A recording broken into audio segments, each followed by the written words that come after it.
Assalamu alaikum, everyone. This is your host Farooq Malik, and we are again live tonight. किसी भी business model के लिए, either it's e-commerce or any business model, motivational is the key to success. हम लोग जब भी demotivate होते हैं किसी भी business model के अंदर, so the most chances are that we get fail. आज हमारे साथ बहुत फेमस पर्सनालिटी हैं पाकिस्तान की अल्हम्दुलिल्लाह, and we are really honored to have Sahil Adeem with us, um, who had been working for Zong as strategy and planning head, who had been working for Telenor, who had been working for Bell in Canada for a very long time, and then he studied different education related to brain sciences, and now he's running his own business with the name of Source Code, and he's providing consultancy and coaching for different entrepreneurs who are struggling to be one. So thank you very much, Sahil bhai, for being with us tonight and taking time. So I'd like to start with the first question.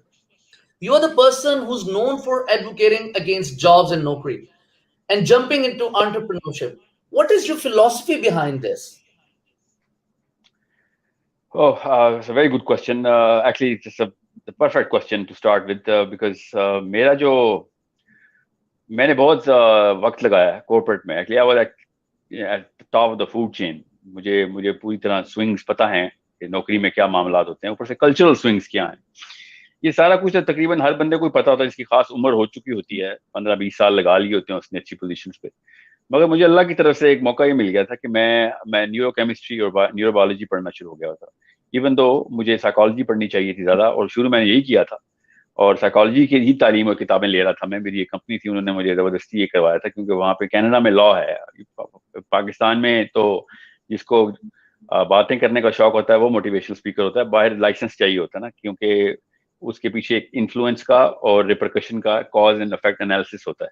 तो ऐसे Okay. नहीं किसी को mic पकड़ा देते, उसके पीछे licence चाहिए. क्योंकि अगर कोई सुन के कोई बंदा कोई ऐसी बात कर दे या कोई हरकत कर दे तो उसका लाइबिलिटी जो है ना वो स्पीकर के पास होती है. सो वहां पे फिर वो लाइसेंस के लिए उन्होंने फिर हमें कहा कि आपके पास एक सोशल साइंस की डिग्री होनी जरूरी है. बहरहाल देन न्यूरोबायोलॉजी मुझे इतनी अट्रैक्ट करती थी क्योंकि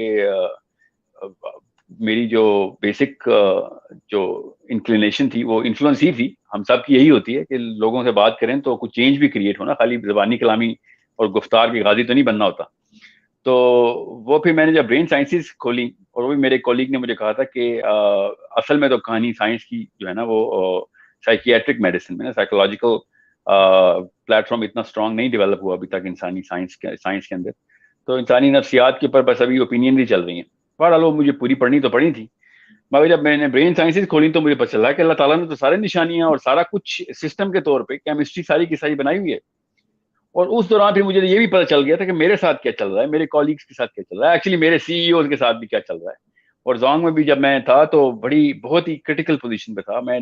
मतलब 5 सीईओ के साथ काम किया मैंने, और मुझे पता था कि क्या मसाइल चल रहे हैं इनके. तो उसके पीछे आप मुझे कॉज पता चलनी शुरू हो गई थी उन किताबों के थ्रू. फिर चूंकि न्यूरो केमिस्ट्री का इतना एक्सपोजर नहीं होता दुनिया में लोगों का, it's a very rare science.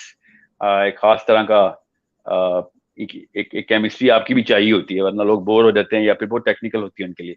मेरी शायद नेचुरली थी इसलिए, या फिर मैं एप्लीकेशन की फील्ड में था. मुझे तो पता था मेरा मकसद क्या है कि मैंने तो निकालना ही इसमें से, कहाँ से कुएं से पानी कहाँ से निकालना है. सो मुझे खुद ही पता चल गया कि मेरी डीमोटिवेशन क्यों आ रही है. अल्लाह ताला ने ये केमिस्ट्री बनाई ही नहीं है इंसान की कि दूसरे इंसान किताबें होके काम करे. ये अल्लाह ताला ने निज़ाम ही नहीं बनाया हुआ. अल्लाह ताला सिर्फ अपने गुलाम पैदा करता है, लोगों के गुलाम नहीं पैदा करता. तो ये हमें जब लोगों की गुलामी करनी पड़ती है ना, तो किसी भी नौकर से पूछ लें आप, जितना मर्जी बड़ा सीईओ, वो जब बोर्ड के सामने थर थर कांप रहा होता है ना, और उसको फिर उनके मूड्स ठीक करने पड़ते हैं. साल में अप्रेजल के दौरान उसको अपने बॉस के मूड की वजह से सारा कुछ पता चलता है कि कितने % का इंक्रीमेंट लगना है, चाहे जितनी मर्जी परफॉर्मेंस है उसकी. तो वो एक आपकी सेल्फ एस्टीम के खिलाफ होती है बात, कि एक इंसान को खुश करना तो नहीं मैं दुनिया में आया हुआ, उसका मूड खराब है तो मेरी पूरी की पूरी करियर को के ऊपर टैग लग जाएगा. और ना सिर्फ साल के एंड में, ये रोज का मामला है और हर नौकर को पता है इस बात का. तो ये जिसको मर्जी गिरा गुजरे ये बात, ये एक साइंस की बात है, ये मैं किसी एक बंदे को पिन पॉइंट नहीं कर रहा हूँ.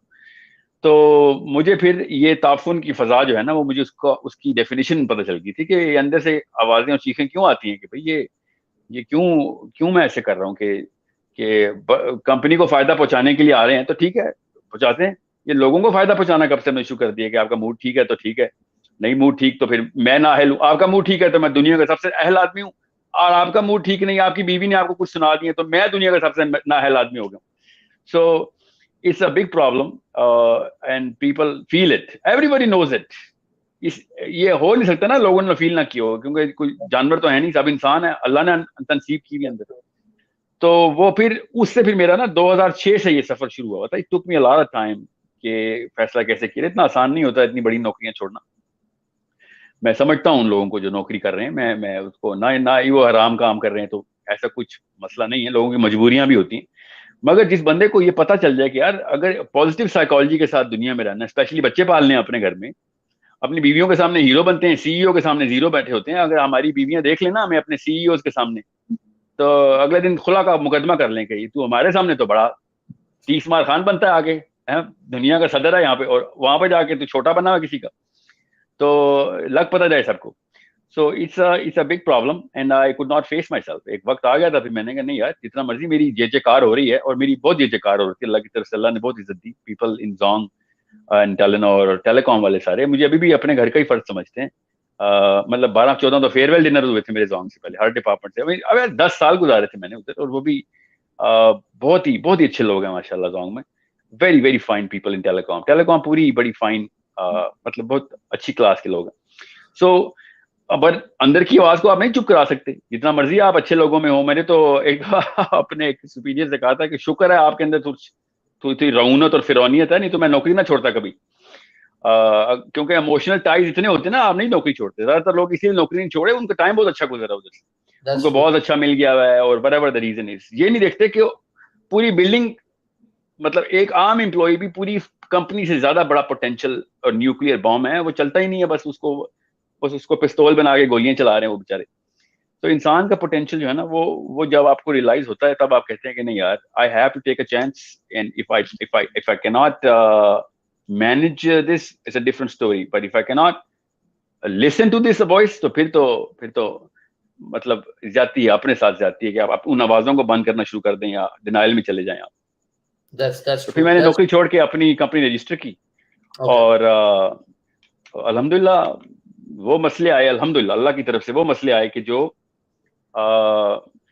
मतलब शुरू में ही आपको पता चल जाता है कि नौकरी में जो बेवकूफ़ाना फलसफा हमें बचपन से बताया गया ना कि बस इसकी गवर्नमेंट जॉब हो जाए या नौकरी लग जाए, ये बेवकूफ़ जो पुराने बुजुर्गान थे ना हमारे, जो 70s में यूनिवर्सिटी कॉलेज जाते रहते, उनके ये 2 नंबर फलसफे की वजह से इन्होंने पूरी जनरेशन गुलामों की निकाली।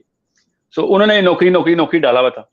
सो I soon as I came out of this job cycle, I realize कि असली में जो मेहनत का लफ्ज है ना, वो असल में सिर्फ एंटरप्रेन्योरशिप में। लोग समझते हैं अच्छा मेहनत नहीं करनी पड़ेगी अपना बिजनेस होगा, नहीं, मेहनत आपको ज्यादा करनी पड़ेगी, मगर आप किसी के जवाबदेह नहीं है। You are your own master, you are your own slave, and that's the liberty जो कि अंदर से हर आदमी चाह रहा होता है कि किसी तरीके से मैं अगर गलती करूंगा तो मैं खुद जवाबदेह हूं, मैं अगर सक्सेस करूंगा तो I am going to take that credit.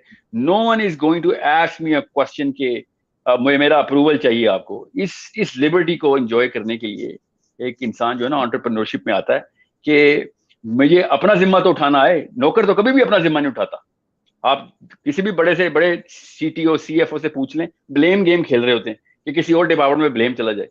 नौकर की साइकोलॉजी कुछ और पस साइकोलॉजी होती है, और एंटरप्रेन्योर की जो साइकोलॉजी होती है सुपीरियर साइकोलॉजी होती है, वो हमेशा ब्लेम खुद लेता है। ये सबसे पहला बेनिफिट है एंटरप्रेन्योरशिप का, जो इंसान को अपनी औकात के अंदर लेके आता है कि मैं पर फैलाऊं, ज्यादा से ज्यादा क्या वो गिरूंगा, खुद ही गिरूंगा, चोट लगेगी खुद ही जख्म रखने पड़ेंगे, तो मेहनत तो ज्यादा होगी इसमें, मगर जो आजादी है इस चीज की, वो अंदर की आवाजों को सेटिस्फाई करती है, अंदर की केमिस्ट्री को सेटिस्फाई करती है। इसकी मैं That's ज्यादा साइंस में अभी नहीं जा रहा, पूरी साइंस है इसके पीछे। हमारा that's एक true. मेन जो प्राइमरी केमिकल है वो डिप्रेशन में डाल देता है इंसान को। आप बड़े बड़े सीएफओ सीटीओ से पूछें, मैं तो टेलीकॉम के अलावा आप तो मेरी पूरे पाकिस्तान या पूरी दुनिया में 8-9 सीईओ पर वीक मैं कोचिंग कर रहा हूँ ना, हर बंदा डिप्रेस्ड है, क्योंकि वो मेन केमिस्ट्री के खिलाफ काम कर रहा है। बिजनेस सक्सेस में जाता है तब भी वो डिप्रेस होते हैं, बिजनेस फेल होता है तब भी डिप्रेस होते हैं, क्योंकि नेचुरल केमिस्ट्री के खिलाफ काम कर रहे हैं वो। और एंटरप्रेन्योर जब स्ट्रेस में जाता है ना, तो डिप्रेशन में नहीं जाता, वो स्ट्रेस में जाता है। There is a big sign here, people don't read that sign. So That's आप अपने अपने अपने काम के अंदर जो है ना वो जस्ट लगाएं। छोटा है बड़ा है तो कोई मसला ही नहीं है, तो कोई नाप ही नहीं सकता। कौन बेवकूफ है, कौन फिरौन का बच्चा जो लोगों को ये नापता है कि तेरा जुराबों का बिजनेस है या तेरा बहरी जहाजों का बिजनेस है। अपना काम है, ठीक है। That's गुलाम तो right. वो है जो किसी और इंसान ने गुलाम है, अपने काम वाला तो किसी का गुलाम नहीं होता। That's very true. बिल्कुल ठीक कहा साहिर भाई आपने कि entrepreneurship is basically the first step for being a leader. जैसे आपने कहा कि he always leads from the front. वो हर चीज खुद पे लेता है कि I am responsible for this. And responsibility को लेने का पहला step है being an entrepreneur. That's what I believe. Sahir भाई हमारे इस ग्रुप में nearly 8 लाख members हैं अल्हम्दुलिल्लाह, और most of them are entrepreneurs and most of them are youth. So my question would be, why does our youth give up so easily? First sign of failure को avoid करने की strategy क्या हो सकती है आपके नजदीक? इसकी केमिस्ट्री में आपको थोड़ी सी बता रहा था ताकि लोगों को पता हो कि साइंस साइंस है इसके पीछे। रॉकेट साइंस नहीं है, इसलिए फिक्र नहीं करें, सबको समझ आ जाएगी। अगर आप एक एक हमारा केमिकल है डोपामीन का, वो अचीवमेंट को चेस करता है। ज्यादा अचीवमेंट मिलेगी, ज्यादा डोपामीन होगा, बड़ी तस्कीन और नशे की फीलिंग होती है। नशे का केमिकल भी सिगरेट में भी डोपामीन ही होती है, हेरोइन में भी डोपामीन ही होती है। सो वो एक खास नशे की फीलिंग होती है जो कि सेल्फ सेटिस्फेक्शन से मिलती है कि मुझे इतने इतने परसेंट प्रॉफिट आ गया, इतने ऑर्डर आ गए, सप्लायर ने इतनी जल्दी पहुंचा दिया टाइम पे, सारा कुछ सब सेल्फ सेटिस्फाइंग फीलिंग आती है डोपामीन से। मसला ये होता है कि पैसों के ऊपर ना ये सारे के सारे मामला अगर सेट किए जाएंगे ना तो डोपामीन की एक हाफ लाइफ होती है। पैसों का केमिकल भी डोपामीन ही है, ज्यादा पैसे बढ़ेंगे आपको डोपामीन मिलेगा, तो इसकी हाफ लाइफ होती है। इसका 1 नैनोलीटर पर मिलीग्राम का विड्रॉल भी सिर्फ 40 मिनट ही होता है। सो इतनी छोटी सी हाफ लाइफ होती है, जितनी मर्जी आपको सक्सेस मिल रही है या वो अचीवमेंट मिल रही है। अगर आप मेन केमिस्ट्री को जानते हो, मतलब मेन केमिकल को जानते हो, प्राइमरी केमिकल को, तो वो पैसों के ऊपर ड्राइव नहीं होता। इंसान बेसिकली पैसों पे ड्राइव नहीं होता। ये हर न्यूरो साइंटिस्ट को पता होता है कि यार जिस चीज की हाफ लाइफ इतनी थोड़ी होगी उसके ऊपर मैं लाइफ कैसे गुजारूंगा। कॉमन सेंस की बात है। इसीलिए आप देख लें, जितनी मर्जी बड़ी रोल्स रॉयस खरीदेंगे, 3 हफ्ते बाद आप कोई और गाड़ी ढूंढ रहे होंगे कि इससे भी बेहतर गाड़ी कौन सी, या इसका अपग्रेड मॉडल आ गया है, अपनी गाड़ी बुरी लगना शुरू हो जाती है। इतनी सी हाफ लाइफ है पैसे की।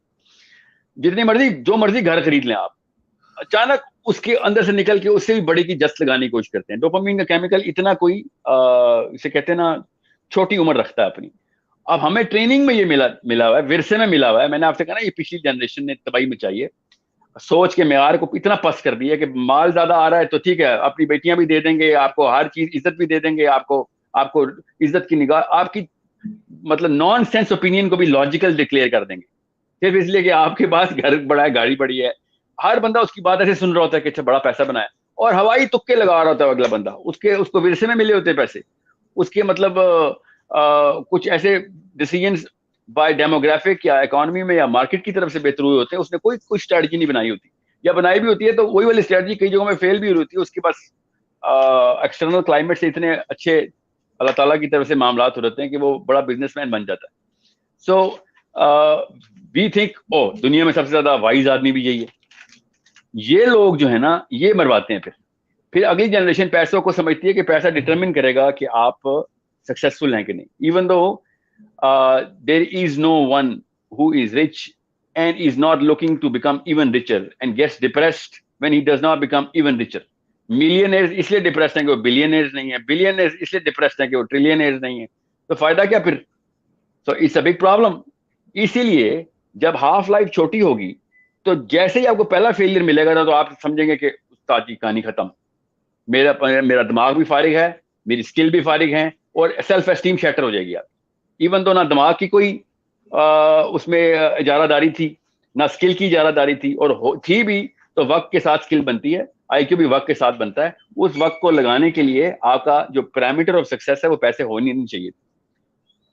टेक्निकली स्पीकिंग जिस बंदे ने आपको डेफिनेशन ऑफ सक्सेस दी थी वो बेवकूफ था, और आपने देख लिया कि यार वो तो इस साल में इतने पैसे बना गया, इतने लाख के ऑर्डर आ गए, इतने व्यूअरशिप है उसकी, इतने फॉलोअर्स हैं, और आप अपने आप को लो आईक्यू समझना शुरू कर रहे हैं, लो इन स्किल समझना शुरू कर रहे हैं, और फिर जाहिर है फिर बंदा फिर सेल्फ लोडिंग में जाता है और गिव अप कर जाता है।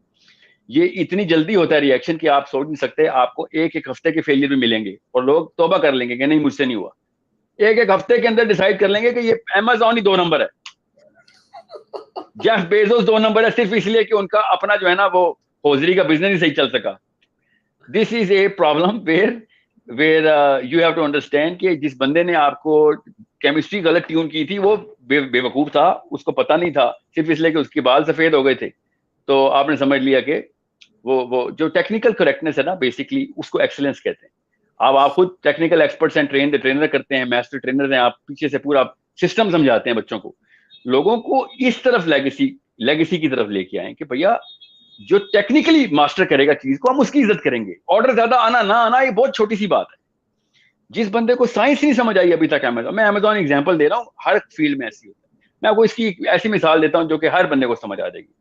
ये जो पाकिस्तान क्रिकेट है, पाकिस्तान क्रिकेट, इसके अंदर जो इस वक्त कचरा इस वक्त ट्रैवल कर रहा है हमारा, जो टैलेंट की कमी, स्किल की कमी और इतने बड़ी बड़ी जुबानें क्रिकेटर्स की, समझ आई, सिर्फ इसलिए कि पैसे को चेस कर रहे हैं। पैसा जो है ना डिटर्मिनेंट बन गया, और जो ज्यादा पैसे बनाता है, आईपीएल जाता है, काउंटी में लेता है, उसको समझते हैं क्रिकेटर भी बहुत बड़ा है। इवन दो मियां दाद की अगर आप इनकम देखते हैं ना, जब वो 86 का छक्का मारा था उसने उन दिनों, 92 के वर्ल्ड कप में रेगुलर मैच की इनकम क्या थी, इमरान खान जब डेब्यू कर रहे थे उनकी इनकम क्या थी, मियां दाद डेब्यू कर रहे थे उनकी इनकम क्या थी, तो आपको पता चलेगा कि यार वो तो 500 रुपए लेते थे, 1500 रुपए मिलते थे मैच के। ठीक है, they were not there for the money. हर एक को पता था कि पैसे बनाना तो क्रिकेट थोड़ी खेलूंगा मैं। ये शहबाज अहमद जब हॉकी खेलते थे वो पैसे बनाने के लिए थोड़ी खेलते थे। उनके बारे में तो जोक था कि मैच जीत के आए तो अम्मी कहती मैच जीत के तो फिर ये 10 रुपए फालतू ले ले, 2 किलो आलू ले, क्योंकि पैसे इतने पैसे भी नहीं मिलेंगे कि तू 2 किलो आलू ला सके। But these people were the corner stones. अभी भी मैराडोना ऑफ हॉकी कहते हैं शहबाज अहमद। 2500 रुपए मिले थे उसको उस मैच के जब उसने वर्ल्ड कप जीता था। ठीक है, फीस पर जो हॉकी बोर्ड देता है फीस, वो अलग बात है, एंडोर्समेंट अलग से मिलती होंगी, मगर इतने नहीं थे। अब उस वक्त स्किल को डिटर्मिनेंट बनाया गया था कि जो स्किल में ज्यादा है वो है असली खिलाड़ी। जैसे ही क्रिकेट में पैसों को ज्यादा बना दिया गया तो देख लें फिर औकात, एक्यूमेंट कितना ड्रॉप हुआ। डेफिनेशन ऑफ सक्सेस बदलेंगे तो सारी की सारी एक्सेलेंस और कॉम्पिटेंस की डेफिनेशन और वैल्यूज कम हो जाएंगी। बिल्कुल इसी तरीके से you guys at your stage, Farrukh साहब आप या जो माज से बात हो रही थी, या whoever is the short caller, आप लोगों को ग्रेडिंग करनी चाहिए कौन से बंदा कितना ज्यादा एक्सपर्ट हो गया काम में, उसकी करेक्टनेस कितनी, उसकी रेटिंग इन टर्म्स ऑफ कि उसने सप्लाई चेन कितनी स्मूथ और लीन बनाई है, उसको उसकी रिलेशनशिप कस्टमर एक्सपीरियंस के फीडबैक्स कैसे आ रहे हैं, रादर देन ऑर्डर कितने ज्यादा आ गए। ऑर्डर ही खेलेंगे, अगर पैसे ही खेलेंगे तो फिर वही काम होगा जो हमारे हमारे किसी भी इंसान के साथ होता है, क्योंकि फिर वो डोपामिन बेस्ड केमिस्ट्री चलेगी।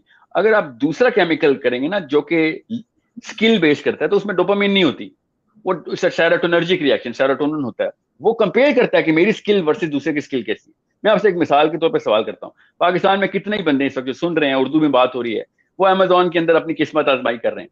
क्या आप अपने आप को रेट कर सकते हैं कि मैं कंपेयर टू एक ब्राजील में बैठा हुआ अमेजोन का, एक न्यूयॉर्क में बैठा हुआ, अपनी उम्र का, अपनी तजर्बे का, जिसके 6 महीने हुए हैं, और ऑस्ट्रेलिया में बैठा, उसके लिहाज से मैं कितना कॉम्पिटेंट हूँ, किस तरह के मेरे एरर रेट्स हैं, मेरी मिस्टेक्स पर मंथ क्या चल रही हैं, मैं कस्टमर एक्सपीरियंस की रेटिंग वर्सेस इसी फील्ड में अमेरिका में से कस्टमर एक्सपीरियंस की रेटिंग क्या चल रही है। ये बहुत आसान होता है कह देना कि नहीं वो तो वहां पे डॉलर है तो वहां पे चूंकि सप्लाई चेन स्ट्रांग है। हालांकि हमें मानना ही पड़ेगा कि हमारी वाकई basic sense of customer experience he zero है। वी आर द बिगेस्ट बद अहद लोग हैं, हम मिस कमिटमेंट करते हैं, इतना कैजुअल ले लेते हैं उन चीजों को जो दुनिया की सबसे क्रिटिकल चीजें हैं, customer experience. So it's a big problem, और ये सिर्फ अमेजोन में नहीं है, बड़ी बड़ी कंपनी के साथ। मैं तो हूँ ही कस्टमर एक्सपीरियंस ही चलाता था ना मैं टेलीकॉम में। तो ऐसे ऐसे मेजर एरर्स किए हैं बड़ी बड़ी कंपनीज ने कि उनको ये नहीं समझ आई कि it's not about the money, it's about those critical parameters जो कि बताते हैं कि आपको काम कितना आता है। पैसा आपके पास कितना आता है इट्स इररिलेवेंट, आपको काम कितना आता है। और अगर ये कोरिलेशन निकालें ना, पॉजिटिव कोरिलेशन, तो आप देखेंगे कि जितने भी ज्यादा लोग ज्यादा पैसे बना रहे हैं अमेजोन पे, उनको वाकई में काम भी उतना ही ज्यादा आता है। जमीन आसमान का फर्क पड़ता है। तो जैसे वो मेरे उस्ताद थे, वो मिसाल दे रहे थे कि जब रिले रेस हो रही होती है ना ओलंपिक्स में, तो एक छोटा सा क्लस्टर आगे निकल जाता होता है, वो बहुत अच्छे खिलाड़ी होते हैं, उनकी स्किल बहुत तेज होती है, अच्छी होती है, वो 4-5 बंदे आपस में लड़ रहे होते हैं, पीछे 12-14 का क्लस्टर आहिस्ता आहिस्ता भाग रहा होता है। तो कहते हैं जो पीछे जो क्लस्टर भाग रहे होते हैं ना, वो आपस में क्या गपशप कर रहे होते हैं आपको पता है? मैंने कहा क्या कर रहे होते हैं? कहते हैं वो कह रहे होते हैं यार तुम्हारे भी टांग में दर्द है, आज मौसम खराब है, हाँ मेरा भी टांग में दर्द है, मेरे भी कोच ने ना एक मेजर गलती की थी, मेरा कोच बड़ा नाअहल है। वो जो पीछे वाला ग्रुप होता है ना, उसको ब्लेम करने के लिए 100 बंदे मिल जाते हैं, और जो आगे भाग रहे होते हैं ना, उनकी डिस्कशन क्या होती है कि इसकी इसकी स्प्रिंट जो है ना, और मेरी स्प्रिंट में मेरी जो बैक का एंगल है वो ज्यादा है या कम है, क्या मैंने डाइट अपनी प्लान ठीक रखा था, इसकी डाइट प्लान नजर आ रहा है मुझे बकायदा। वो टेक्निकल करेक्टनेस की बातें करते हैं, और पीछे जो बैठे होते हैं ये पूरी दुनिया को, पूरी यूनिवर्स को ब्लेम कर देते हैं बैठ के। So it's a bigger problem that we need to address our youth with, कि आप अगर स्टार्ट ही गलत पर्पज से करेंगे तो कभी भी सक्सेस नहीं आएगी। और समझ ले आपने पर्पज स्टार्ट किया था तो उसके बाद टेक्निक के ऊपर आपने काम ही नहीं किया, ठीक है, और रिलायंस दे दी लोगों को जिनको पता ही नहीं था आपको क्वालिफाई कैसे करते हैं, तो फिर भी आपका काम नहीं होगा। So there so many stages जिसके थ्रू आपका बिजनेस गुजरता है। So it's not a big rocket science. मैंने जो आपको अभी बातें की बेसिक कॉमन सेंस की बातें की, मैंने कोई ऐसी बात नहीं की जो कि मैं साइंस खोल दूं और लोग कहें यार आप तो फिर दोबारा से केमिस्ट्री खोल के बैठ गए। Everybody knows what I am talking about. 15 साल से ऊपर जो भी 15 साल की उम्र में, उन सबको पता है कि हाँ कहानी ऐसे ही होती है।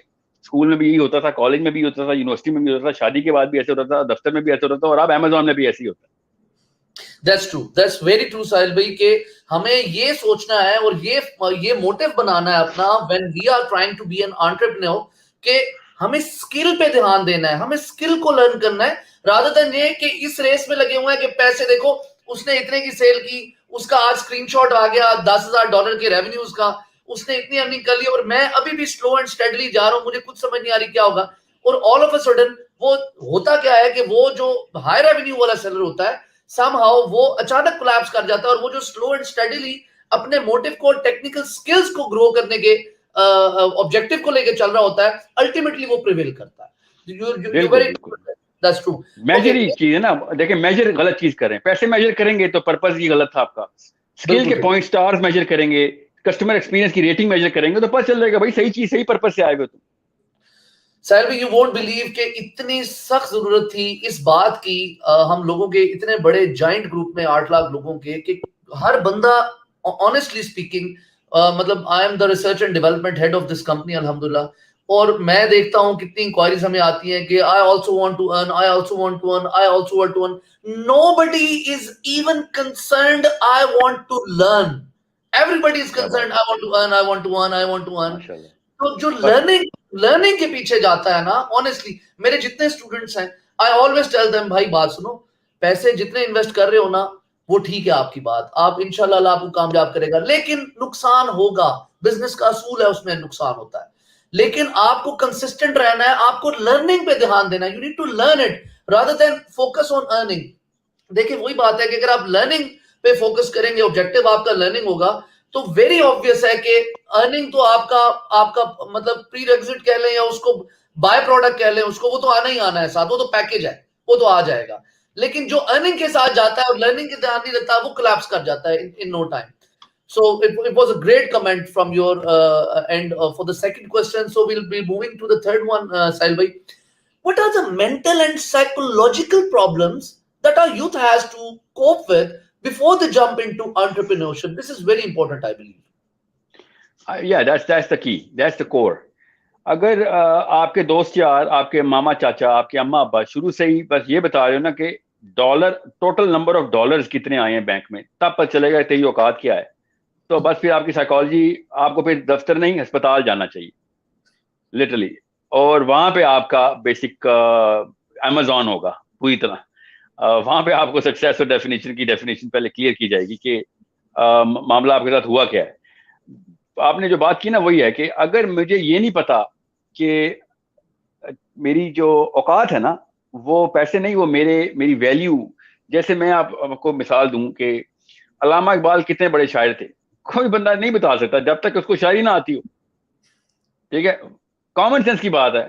इस तरह वो नहीं, वो जो बाबे बैठे होते हैं वर्ल्ड कप के मैच में पाकिस्तान पूरे में, और वसीम अकरम ने बॉल कराई, चौका लग गया, तो बाबे बैठे हुए मियाँ वाली में, लाहौर में, और इन्हों तो बॉल ही नहीं कराना आंदी और बॉल ही गलत पकड़ा हुआ। मतलब उस भाईजान आपको पता भी है स्किल क्या होती है, क्रिकेटर ही बताएगा कि वसीम अकरम क्या जादू कर रहा था, कि क्या गलती की उसने। बिल्कुल इसी तरीके से आपको अपनी औकात स्किल के पैरामीटर के ऊपर मेजर करनी चाहिए, और वो है लर्निंग।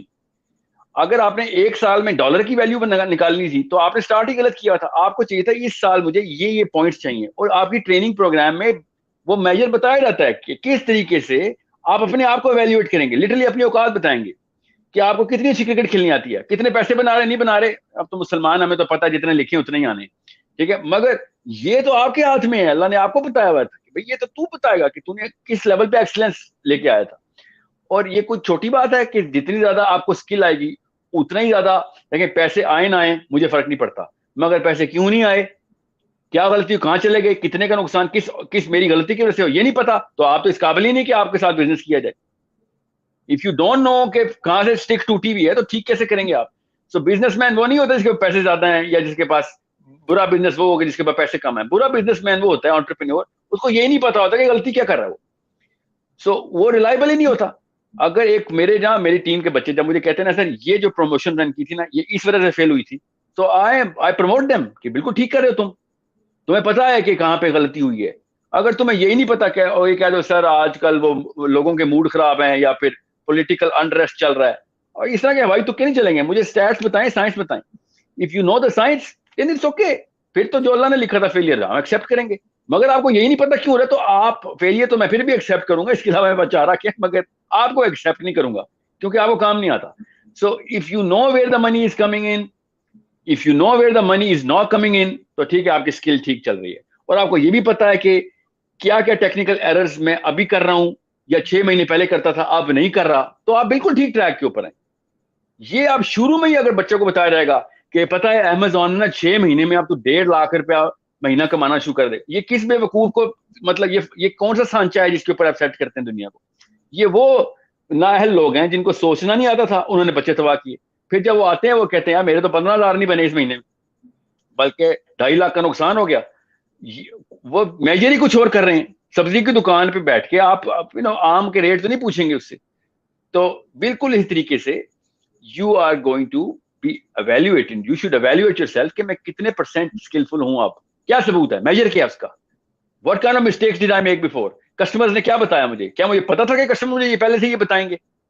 मतलब इस लेवल पर चला गया एंटरप्रेन्योर दुनिया का कि उसको 3 महीने पहले पता होता कि मेरा कस्टमर एक्सपीरियंस ग्राफ ऊपर जाएगा या नीचे जाएगा। हम तो परसेप्शन से मेजर करते हैं। 6 स्टेजेस हैं कस्टमर एक्सपीरियंस की, हमने 9 तक ले गए थे कि इंसेप्शन से लेके एग्जिट तक, कि इस आइडिया को कस्टमर की माइंड में इंसेप्शन कैसे होगी, कंसेप्शन अगला स्टेज है, उसके बाद उसकी क्या शक्ल बनेगी, फिर जब वो फर्स्ट एंट्री पे आएगा एक्सपीरियंस क्या होगा, फिर ड्यूरिंग द लाइफ टाइम वो प्रोडक्ट मैच्योर कैसे होगा उसके दिमाग के अंदर जब उसका एक्सपीरियंस करेगा, फिर जब वो कहेगा कि मुझे नहीं पसंद तो कंप्लेन मैनेजमेंट कैसे की जाएगी, जब वो कंप्लेन मैनेजमेंट के एक्सपीरियंस से जाएगा, इसको ऑटोप्सी रिपोर्ट कहते थे हम, कि मरने से पहले कस्टमर ने क्या चीखें मारी थी कंप्लेन करके कंपनी छोड़े गया था, वहां से रिवर्स इंजीनियर करके इंसेप्शन की स्टेज को री इंजीनियर किया जाता है। इतनी बड़ी साइंस है। 121 इंडिकेटर हैं जोंग के कस्टमर एक्सपीरियंस के, वारिद के 211 थे। वारिद सबसे छोटी कंपनी थी और सबसे ज्यादा बड़ी लॉयल्टी इंडेक्स थी उसकी, हमें पता था, मतलब हम मैंने मुकाबला करना छोड़ दिया था वारिद से। ठीक है, ये 2012 13 14 से लेके 2017 तक 18 तक की बात बता रहा हूँ कि वारिद हालांकि सबसे छोटी कंपनी थी, मगर हम कहते नहीं यार ये बहुत आगे चले गए, इतने आगे चले गए हैं कि हम इससे मुकाबला नहीं करते, तो बाकी की 4 कंपनी आपस में मुकाबला करती थी, ये कौन सी बेहतर कस्टमर का एक्सपीरियंस किसका बेहतर है। क्यों? क्योंकि वारिद के पास एरिक्सन के प्रोब लगे हुए थे। एरिक्सन का प्रोब जो टावर है बीटीएस का, वो बताता था कि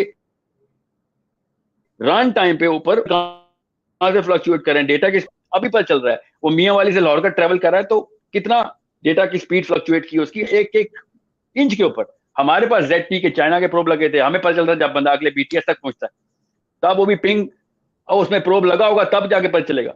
सो I am just telling you, जब आपको यही नहीं पता कि आपके प्रोडक्ट की अपनी एक्सपीरियंस क्या है, आपकी कंपनी के वर्चुअल असिस्टेंट का एक्सपीरियंस क्या है, आपकी इटसेल्फ डेमोग्राफिक की परसेप्शन क्या है उस प्रोडक्ट के बारे में, तो आप होते कौन है बिजनेस में आने वाले। आपको तो पहले 5 साल का एक आलिम का कोर्स करना चाहिए जो लिटरली, तब आप फतवा देंगे। आलिम का कोर्स के बगैर कैसे फतवा देंगे आप? 3 महीने का कोर्स करने के बाद आप फतवे दे रहे हैं बैठ के, तो इतना तो नहीं होगा। फिर तो सही फतवे हैं, फिर तो ये आराम है आपके लिए, फिर तो हम फतवा दे देते हैं ये बिजनेस आराम है, बिल्कुल सही कहा आपने। आपके लिए आराम है। So the next thing would be, are there any brain stages inside our neurochemistry that our youth needs to know to prepare themselves, a checklist for consistency? Because entrepreneurship is very tough. या there are देखें, जैसे ही आप नए किसी भी नए venture में जाते हैं ना, आप किसी भी नए वेंचर में, तो आपके ना जो सिंपैथेटिक नर्वस सिस्टम है ना, ये प्राइमरी नर्वस सिस्टम हो जाता है। आप बहुत ज्यादा शॉक लेते हैं उसका, आप बहुत ज्यादा एजी और इफी होते हैं क्योंकि आपको सब कुछ नहीं पता होता, हर चीज डराती है आपको। क्यों? क्योंकि आपको पता नहीं होता। जिस बला का ना पता हो वो ज्यादा बड़ी बला होती है, जिस बला का पता हो जितनी मर्जी बड़ी हो छोटी हो जाती है, क्योंकि आपको पता है उसका। सो फियर ऑफ अननोन की वजह से ना आपका कोर्टिसोल ग्राफ बहुत हाई रहता है, आपके एपिनेफ्रिन हाई रहते हैं। तो जैसे ही आपको छोटा सा भी मसला होता है, क्योंकि आपको पता नहीं होता उसका स्कोप क्या है, तो वो आपको वर्स्ट केस सिनेरियो के बाद तबाह हो गया, तबाह हो गया, मैं तबाह हो गया। और हर 3 महीने के अंदर अंदर आप देखेंगे कि नए नए एंटरप्रेन्योर्स अल्लाह हाफिज करके निकल रहे हैं, और उनको यही नहीं पता कि वो छोटे से मसले हैं जिनकी वजह से ये सारा मामला हो रहा है। They could have fixed it and they still can fix it, but they will not gonna fix it. ये पहली स्टेज जो है ना, ये अनअवेयरनेस की, इसको कहते हैं अनकॉन्शियस इनकॉम्पिटेंस। ये पहली स्टेज है। ओके। आपको यही नहीं पता होता कि आपको क्या नहीं आता। जैसे आप जब गाड़ी चलाना सीखते हैं तो आपको नहीं पता होता रेस का कौन सा पेडल है, ब्रेक का कौन सा पेडल है। तो आपका इंस्ट्रक्टर आपसे कहता है ना कि हाँ भाई क्लच दबाओ, तो आप कहते हैं सर पहले तो ये बताएं क्लच क्या है, फिर दबाऊंगा ना मैं, ठीक है। तो आपको यही नहीं पता होता कि आपको क्या नहीं पता, अनकॉन्शियस इनकॉम्पिटेंस। फिर अगली स्टेज होती है कि जब आपको ये पता चल जाता है कि आपको क्या नहीं आता, क्या नहीं पता, उसको कॉन्शियस इनकॉम्पिटेंस कहते हैं। फिर जब वो ड्राइवर कहता है ना क्लच दबाओ, तो आप उसको पता क्या बोलते हैं कि सर क्लच तो दबा रहा हूं, मगर टाइम पे वो क्लच छूट नहीं रहा मेरे से, वो इसलिए जर्क आ रहा है। तो ड्राइवर कहता है बड़ा तुझे ड्राइविंग आ गई है, मतलब हालांकि ड्राइविंग नहीं आई, मगर ये पता चल गया कि क्यों ड्राइविंग नहीं आई, कहां पे मसला है। अगली स्टेज होती है कॉन्शियस कॉम्पिटेंस की। जब आपको ये भी पता चल जाता है 2-3 हफ्ते बाद गाड़ी चलाने के कि क्लच कब छोड़ते हैं, ब्रेक कब दबाते हैं, लेन कब चेंज करते हैं, मगर फिर भी गाड़ी स्लो चल रही होती है, क्योंकि आप सब चीजें कॉन्शियसली कर रहे होते हैं। और कॉन्शियसली करने में ब्रेन को ना एक एक चीज पे फुल फोकस देना पड़ता है। तो गाड़ी पूरे लाहौर को पता होता है, पूरे इस्लामाबाद को पता है नया ड्राइवर है, कोई गलती कोई नहीं कर रहे थे, मगर बहुत स्लो स्लो कर रहे होते हैं सारा कुछ। इसको प्रैक्टिस के थ्रू फिर मोमेंटम बनाते बनाते आपको 3-4 महीने लगते हैं। उस दौरान अगर मैं फॉर एग्जांपल फारूक साहब आपको फोन कर दूं ना, जब आप इस स्टेज पे हो, तो आप फोन नहीं कभी उठाएंगे, क्योंकि आप कहां पर होंगे कि यार मैंने अगर फोन उठाया ना तो सारा कुछ दरम बरम हो जाएगा मेरा, ठीक है। अब लेकिन आप गाड़ी चला रहे हो, मैं आपको फोन ना करूं तो आपकी गाड़ी में चलाने में मजा नहीं आता। बेगम के साथ आप फोन पे होते हैं, बेगम बताती है कि ये क्या क्या सब्जी लेके आनी है, तो बच्चों को स्कूल से पिक करना है। आपको ये नहीं पता था कब लेफ्टली कब राइटली, पूरा लाहौर गुजारने के बाद आप घर भी पहुंच जाते हैं। ये होती है सब कॉन्शियस कॉम्पिटेंस। ये प्रैक्टिस से आती है, ये हमारी साइकोलॉजी इन 4 स्टेजेस से गुजरनी है। जो मर्जी कर लें आप, हर नए काम के अंदर ये 4 स्टेजेस हमारी ब्रेन की नॉर्मल नेचुरल स्टेट है, ठीक है। सो जब तक आपका अमेजोन का लर्नर कॉन्शियस कॉम्पिटेंस में रहेगा, वो समझेगा कि मुझे सब कुछ आ गया। और हर बंदा, हर लड़का, हर लड़की जब कॉन्शियस कॉम्पिटेंस में था ना ड्राइविंग में, तो दोस्तों को बताता फिरता था कि यार मुझे ड्राइविंग आ गई है, और वो इंतजार करता था जब सवाल करेंगे मुझसे तो मैं जवाब सही दूंगा, और सही जवाब दे रहा था कि क्लच कब छोड़ते हैं, लेन कब बदलते हैं, मगर उसका रिदम नहीं बना होता, अभी उसको अभी अभी सब कॉन्शियसली कॉम्पिटेंट नहीं हुआ होता। So you can not test people on quiz और उसको सीआरएम की क्विज लें और पता चल जाए को सब आता, नहीं नहीं, वो तभी पता चलेगा जब कस्टमर बताएगा। लॉरी बताते हैं कि लाहौर में ड्राइवर ये नया है कि नहीं, गाड़ी की मूवमेंट बता देती है कि पुराना ड्राइवर है कि या नया ड्राइवर। सो दीज 4 स्टेजेस से आपको गुजरना पड़ेगा। इसके लिए आपको पैसे चाहिए इन्वेस्टमेंट के। वो पैसे कहाँ लगते हैं? ज़ाहिर शुरू में आपको ऑर्डर टेकिंग में, फिर कई दफा सप्लायर को रिटेन करने के लिए आपको फंडिंग करनी पड़ेगी, फिर कई दफा आपको कुछ नुकसान भी करना पड़ेगा, क्योंकि आपको पता है भैया अभी मैं अभी सेकंड थर्ड स्टेज के अंदर हूँ। सो it's a problem that kids are not trained on कि this is going to take some time, invest on that time। जो पैसा लग रहा है उस चौथी स्टेज तक पहुंचने के लिए लग रहा है। ऑर्डर आ भी जाएंगे तो फॉल्स कॉन्फिडेंस में ना पड़ जाना कि तुम सब कॉन्शियसली कॉम्पिटेंट हो गए हो। ऑर्डर आने का कोई ताल्लुक नहीं कि तुम्हें काम आता है। तुम्हारे awareness of the failures, awareness of the red flag से पता चलेगा कि तुम्हें काम आता है कि नहीं, और जिस तरीके से तुम रिएक्ट करोगे और कितनी जल्दी उन रेड फ्लैग्स को कवर कर लिया करोगे, तब पता चलेगा कि तुम स्किलफुल हो। ऐसे नहीं कि तुम्हारे ऑर्डर बढ़ गए, वरना कल ऑर्डर बढ़ जाएंगे, परसों पता ही नहीं को क्यों कम हो गए। और यही हो रहा है सारा कुछ, हर बंदा इसलिए फेल हो रहा है। और फेल होने में मसला नहीं है, वो जो लफ्ज आपने यूज किया ना avoidance, that's not the right word. Let's not train our youth to avoid these failures, tell them to confront them कि करो फेल, मुझे बताओ तो सही क्यों फेल हुआ। अगर फेलियर के रीजंस पता है तो ठीक है, तुम कॉन्शियस कॉम्पिटेंट तो हो, अगली स्टेज आ जाएगी तुम्हारी। और ये ज्यादा टाइम नहीं लगता, दिमाग बहुत, और पाकिस्तान में बहुत टैलेंट है, बहुत स्किल बहुत जल्दी एक्वायर कर लेते हैं। ये स्टेज से गुजारना बहुत आसान है। दूसरी जो 2 नंबरी पाकिस्तानी नफ्सियात में वो जुगाड़ की है कि मैं जल्दी जल्दी शॉर्टकट से आगे पहुंचा दूं। भाई ये 4 स्टेजेस गुजारनी है, अल्लाह ताला का निजाम है। आप जितनी मर्जी जुगाड़े लगाएं, जितने मर्जी पाकिस्तानी हो या 2 नंबर हो या 1 नंबर हो, ये शॉर्टकट ब्रेन को नहीं बर्दाश्त होते। वो वाली जगह पे आपको फक्की देगा कि आपको समझ भी नहीं आएगी, क्योंकि आप कॉन्शियसली कॉम्पिटेंट ही नहीं हुए थे। सो वो जितने भी ये 2 नंबर शॉर्टकट लगाने की कोशिश करते हैं ना कि मैं वो वाला सर आपने 10 साल का तजर्बा लिया है, मैं आपके तजर्बे और गलतियों से ये काम 10 महीने में कर लूंगा। ठीक है, कोशिश करके देख लें मेरे तजर्बे से, मेरे लेक्चर से, मगर आपका टाइम और है, मेरा कोई और टाइम था। आप कोई नई डेमोग्राफिक्स आपको नई तरीके से तंग करेंगी, वो सिर्फ आप ही तजर्बा कर सकते हैं। You are in a totally different dynamics. So I can only tell you कि क्या क्या मेजर गलतियां ना करो। तुम्हारी नई गलतियों के लिए तो मैं नहीं तुम्हें ट्रेन कर सकता, नई गलतियों के लिए तो तुम और मैं इकट्ठे ट्रेन होंगे अभी। So it is something which is not told and trend, और वो सेंस नहीं बनाई जा रही स्कूल में, कॉलेज में, यूनिवर्सिटीज में बच्चों की। और यही हो रहा है। फिर आप देख रहे हैं एक एक सेकंड में ऐसे ऐसे हिम्मत हार रहे हैं कि, और एक्सट्रीम डिसीजंस ले रहे हैं, एक्सट्रीम डिसीजंस के मतलब अपने ऊपर भी शक करना शुरू हो गए, अपना कॉन्फिडेंस लूज कर दिया, और उसके बाद वो जो कुछ भी करेंगे वो, क्योंकि कॉन्फिडेंस ही लूज करके बैठे हुए। एक एंटरप्रेन्योर तो नौकरी करे तो कंपनी को ऐसे करके निचोड़ ले, इतना कॉन्फिडेंस होता है एंटरप्रेन्योर में। ठीक है, मगर नहीं, इनका कॉन्फिडेंस शटर होता है। ये तो रोड क्रॉस करें तो फिर 2 दफा शक में पड़ते हैं कि, क्योंकि अपना अपना आप ही भूल चुके हैं, अपने ऊपर से बिलीफ खत्म हो गई। ये जो आपने रीजन दी है ना, ये बड़ी बड़ी कन्विंसिंग रीजन है कि unfortunately people in Pakistan do not want to go through all those 4 stages जो आपने बताई। अगर लोग ये सब्र कर लें और ये पेशेंस रख लें कि being an entrepreneur needs to go through all these stages, and then you shall be able to consider yourself कि either you're successful or you're not, and if you're not, still you need to understand कि कहां पे मैं lag कर रहा हूं। But in 4 stages से ना गुजरना और पहली स्टेज पे आके ये कहना कि बस मुझे जल्दी से कामयाबी आनी है, so that is the main reason कि व्हाई पीपल गेट फेल। मेरे पास कई स्टूडेंट्स ऐसे आते हैं, वो कहते हैं जी you one of the most senior trainers in Enablers and since you are R&D head, तो सर हम और फॉर्चुनेटली कह लें या एक एक इत्तेफाक की बात कह लें कि I am the most expensive trainer, तो जैसे कि सर हम सबसे ज्यादा पैसे भर रहे हैं तो हम आपको हायर कर रहे हैं, so this is very obvious के we will have very short time to get success. So what I say them कि every day is a new day in Amazon. You get new strategies, new things. कई चीजें change होती हैं, तो even sometimes I get stuck. ठीक है, हमें भी उसमें एनालिसिस करना पड़ता है कि यार इससे, इस सिचुएशन से निकलने का तरीका क्या है। So I totally second your word के you have to go through, one has to go through all the 4 stages, and then they shall be able to see where do they stand. Okay, so coming to the next part, Sahil bhai, in human psychology, where's the key to success? How much money is success? Or how do we get confused in determining the right definition of success?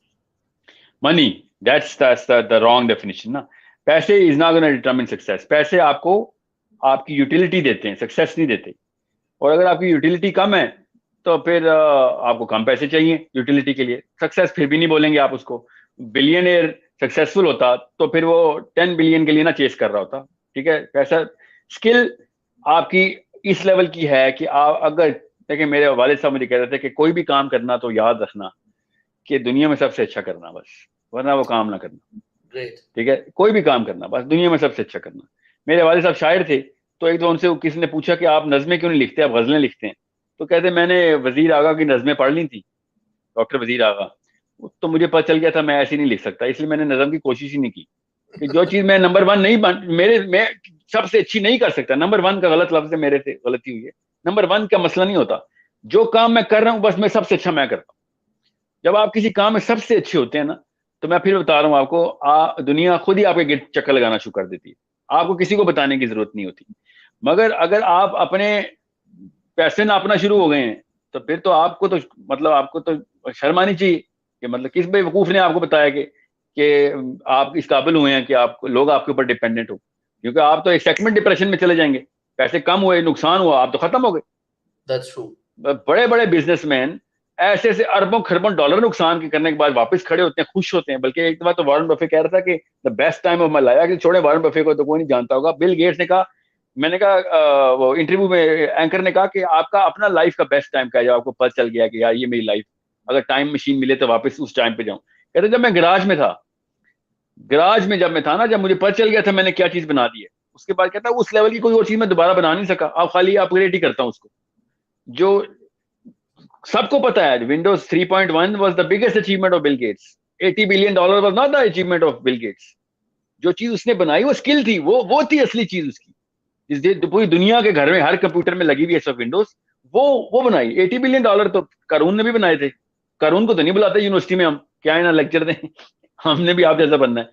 That's सोचें true. तो सही। सो money was not, ये है गलती कि money is never going to determine success.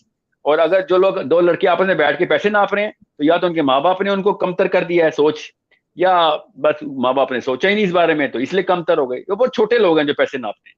मैंने बड़े That's बड़े लोग देखे हैं जो कि छोटी छोटी गाड़ियों से निकलते हैं, और मैंने बहुत छोटे छोटे बोने देखे हैं जो बड़ी बड़ी गाड़ियों से निकलते हैं।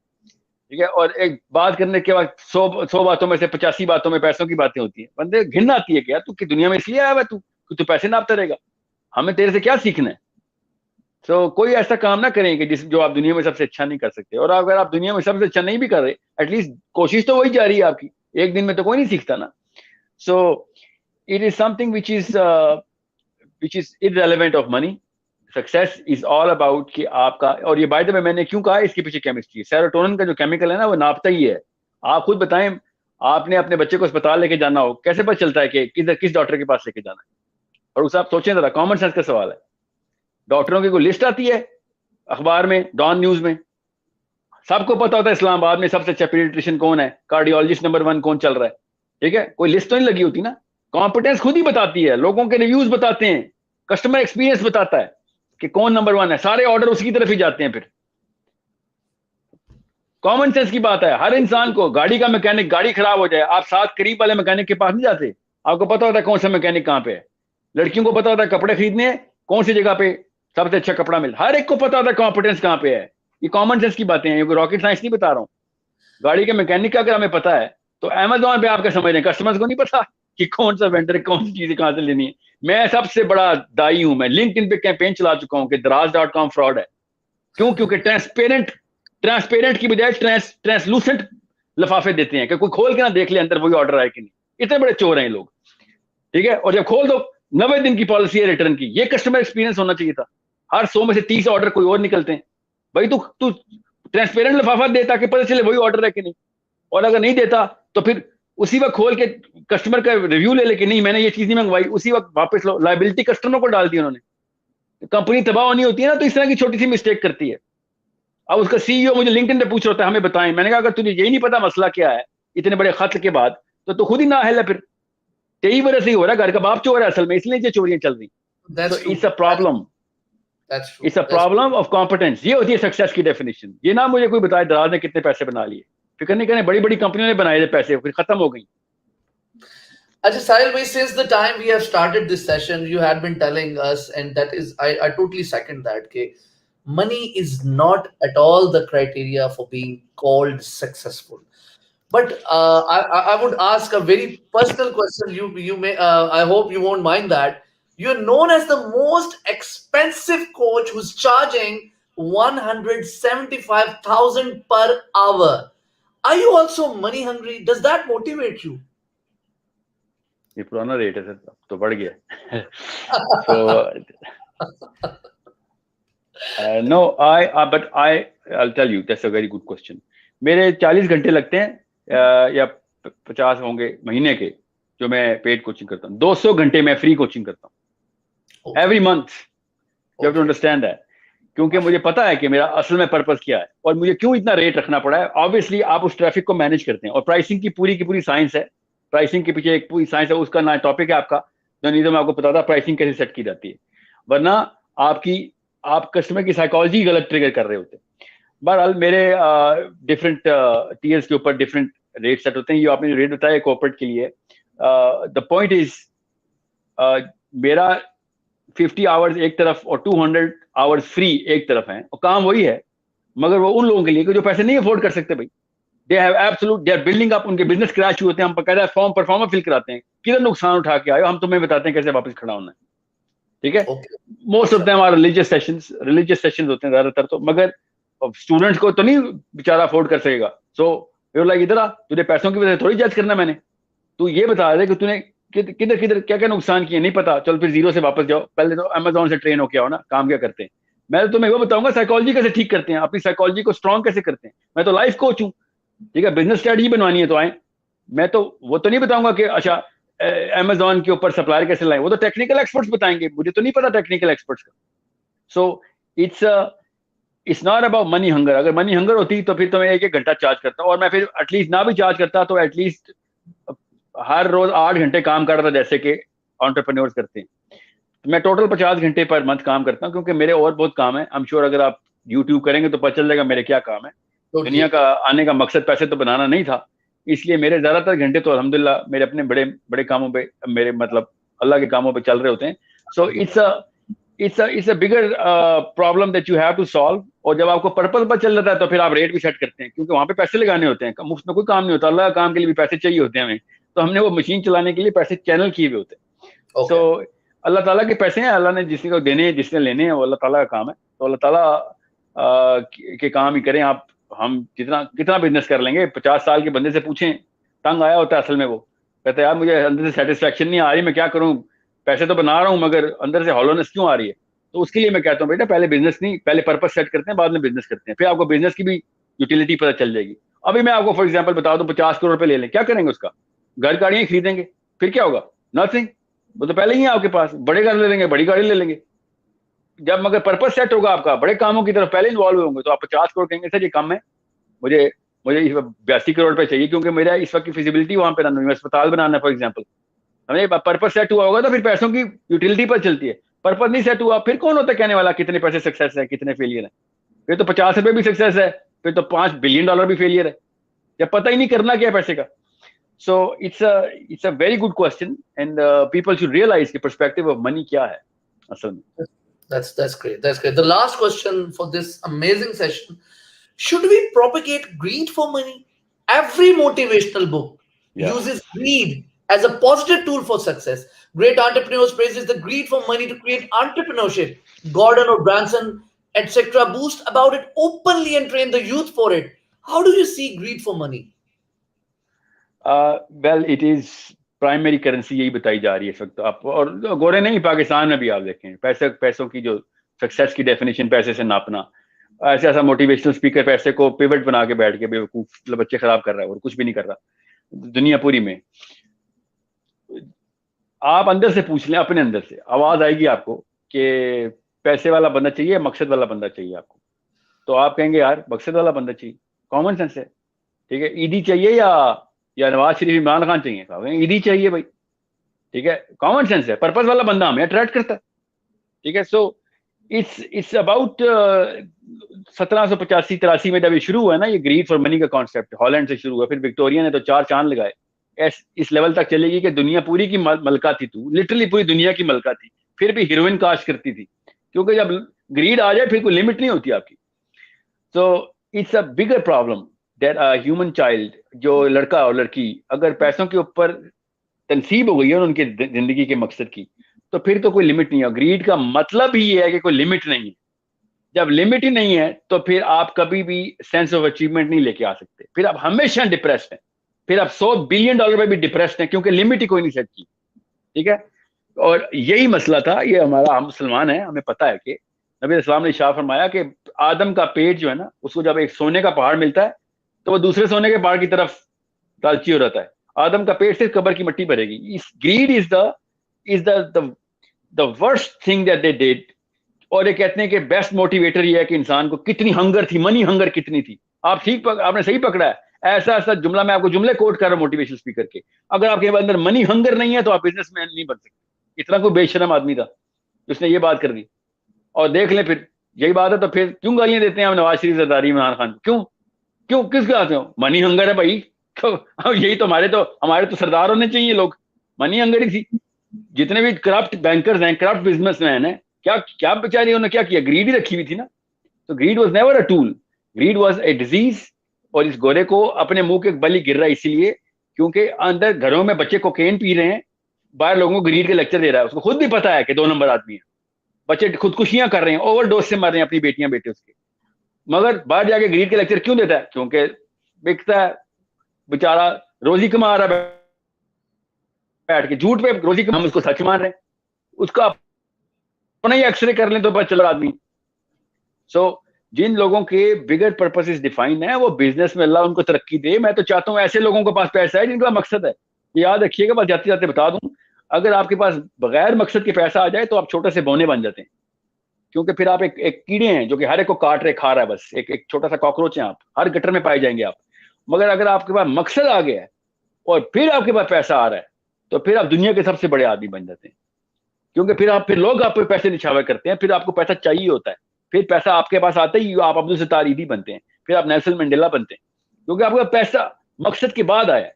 हमने बच्चों को बगैर मकसद के पैसे की ट्रेनिंग देनी शुरू कर दी, इसलिए वो छोटी छोटी हरकतें, छोटी छोटी बातें। और मुझे कोई वईद नहीं है, पाकिस्तान में भी पॉर्न इंडस्ट्री शुरू हो जाएगी, वो क्या पता हुई भी हुई हो, सप्लाई करते हो, लिमिट ही कोई नहीं रखी ना, पैसे को डिफाइन कर दिए, ठीक है। फिर जो हालात वाकयात आप देख रहे हैं फिर वही होते हैं। सो इट्स अ बड़ा नोबल बिजनेस है अमेजोन का, तजारत का बिजनेस है, इसको पैसों से ना पिवट कर देना, क्योंकि फिर हर बंदा पाकिस्तान में भी फिर वही जो जापानीज करें ना, आपको मेरे से बेहतर पता है जापान क्या क्या बेचता है अमेजोन पे, कोई लिमिट जो नहीं है। तो आप अपनी ग्रेस मेंटेन रखेंगे, इंसान अपनी फितरत के ऊपर आके खड़ा होता ही होता है। आपका वो वाला बिजनेस जो 2 नंबरी के ऊपर होगा खुद ही बंद होगा, अगर वो उस साइकोलॉजी को नहीं अपील करता कि जो psychology basic utility of human need की है। सो ऐसे ऐसे कामों को पैसों से मत नापें कि जिसकी बिना के ऊपर आप बच्चे पाल रहे हैं, क्योंकि फिर आप लालची पाल रहे हैं, नीचे जॉम्बीज पाल रहे हैं। लोगों को बताएं कि नबी इस्लाम की सुन्नत पूरी कर रहा हूं, तो बच्चों को भी पता होगा कि हाँ ठीक है, फिर हर वक्त पैसे पैसे नहीं करेगा, फिर ये बड़े काम ही करवाएगा हमसे। आप लोग तो नौकरियां छोड़ के बिजनेस की तरफ ला रहे हैं लोगों को, इससे नोबल काम क्या है, ठीक है। सो उनको साथ साथ ग्रेस भी बताएंगे, भाई काम के ऊपर ग्रेस नहीं कॉम्प्रोमाइज होनी चाहिए। मैं ना जब टोरंटो में बेल में था ना, तो हम 14वें और 15वें फ्लोर पे हमारी ऑफिस थे, और 16वें फ्लोर पे पार्टी लाइन थी। पार्टी लाइन आपको पता है ना, वो जो पोर्नोग्राफी की टेलीफोन लाइन होती है, 16वें फ्लोर पे पार्टी लाइन थी, नीचे बेल कैनेडा थी, ऊपर पार्टी लाइन। तो जब भी कोई बंदा 2 नंबरी करता था ना, या चोरी करता पकड़ा जाता था कि कस्टमर के अकाउंट में से इंफॉर्मेशन ले रहा है, क्रेडिट कार्ड नंबर हो जाता था साल में 2-3 दफा, तो उसे कह रहे थे बेटा बात सुन, तू गलत दफ्तर में आ गया, पार्टी लाइन 16वें फ्लोर पे है, कि तेरे मॉडल्स ही नहीं डिफाइन हुए, तू गलत जगह पे फंस गया है, तू ऊपर जा जहाँ पे 2 नंबरियां चलती है। So it's a basic natural course कि तू 2 नंबर है तो तू हमारे पास कर रहा है, हम तो भाई हलाल रोजी कमाने पर बैठे हुए, तू उसके अंदर भी 2 नंबरी करता है, तो ऊपर जहाँ पे वो उन्होंने शोभा ही वो हराम रोजी को रखा, वो गोरे थे, गोरे गोरों को भी पता होता है, बगैर इस्लाम के भी कॉमन सेंस की चीज है, ग्रेस पे कॉम्प्रोमाइज नहीं है कोई। सो That's right. it's something which is a bigger part of the entrepreneur's brain कि ग्रेस क्या होती है और उसको कैसे मेंटेन करना। पैसों के ऊपर आप पिवट करेंगे, ग्रेस पे कॉम्प्रोमाइज ऐसे होगा, क्योंकि फिर पैसे ही ना पे, फिर तो हर काम में पैसा है, फिर क्या रोक टोक कि क्या That's करना है क्या नहीं करना। very cool. Sahil bhai, you honestly said your heart out. Everybody over here is just commenting के you said amazing words, और मैं यकीन करें, मैं बड़ा convinced हूँ इस बात पे कि इंशाल्लाह आपको इसकी बहुत ज्यादा जज़ाए खैर मिलेगी अल्लाह ताला की तरफ से, कि जो आपने आमीन लोगों को, इंशाल्लाह। कि जो लोगों को आपने ये बताया कि भाई पैसा कोई सक्सेस नहीं है, पैसा एक जरूरत है, और पैसा कमाना कुछ गलत नहीं है, लेकिन पैसे के पीछे पागल हो जाना और पैसे ही को अपना मोटिव बना लेना, दिस इज टोटली रॉन्ग। आपकी लाइफ में एक ऑब्जेक्टिव होना चाहिए कि you want to learn a skill, और बहुत ही नोबल काम है, तिजारत है, सुन्नत रसूल है, और ये हम करें और हम इस तरफ आए और लोगों के साथ भला करें। जैसे अल्हम्दुलिल्लाह we being enablers, we are empowering the youth, as you might have observed, you might have seen okay, there's a big boom of Amazon in the last couple of years. We started off in 2017, and at that time nobody was even ready to listen to us, और यार ये fraud है, ये सब बकवास है, account बड़ा risky बनता है, उसके बाद पैसे लेके भाग जाते हैं, पैसा बाहर से नहीं आता, ये होता है वो होता है, ये मॉडल ही फ्लॉप है। And then again and again we kept on doing sessions, seminars and all that, और आज अल्लाह के फजल से you might have seen our seminars, thousands of people come, ठीक है, and they praise us. alhamdulillah we had been to President House, we had been twice, और पहली दफा हम जब गए प्रेसिडेंट साहब से हमने बात की, और तो this government really did a good job, I would say, कि जो पाकिस्तान को एनलिस्ट करवाने में बहुत बड़ा किरदार अदा किया इन्होंने, कि व्हाइट लिस्ट हुई, हम अपना सेलर अकाउंट क्रिएट करा सकते हैं पाकिस्तानी डिटेल्स पे, अपने आईपी को यूज कर सकते हैं। यू वुड बिलीव कि हम अपना आईपी एड्रेस यूज नहीं कर सकते थे अमेज़न का सेलर अकाउंट एक्सेस करने के लिए, और हम इतने ब्लैक लिस्टेड थे और हम इतने मजबूर थे। बट खुशी की बात ये थी कि हम फिर भी नाउमीद नहीं हुए, हमारे पास होप थी। हम लोगों ने ये कहा कि यार हो जाएगा, सब हो जाएगा, ये एक दिन व्हाइट लिस्ट भी हो जाएगा।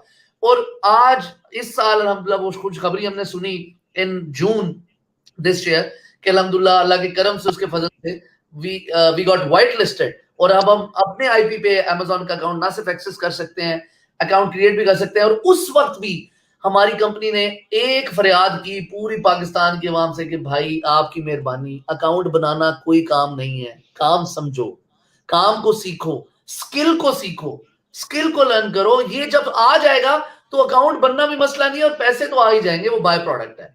So I would really like to thank you with the cause of my heart for being us here tonight and giving so much of your precious time and advising our youth about it. Thank you very much, Sahil. Thanks a lot. Thank you for having me, sir. Jazakallah khair. Thank you so much. It was such an enjoyable experience.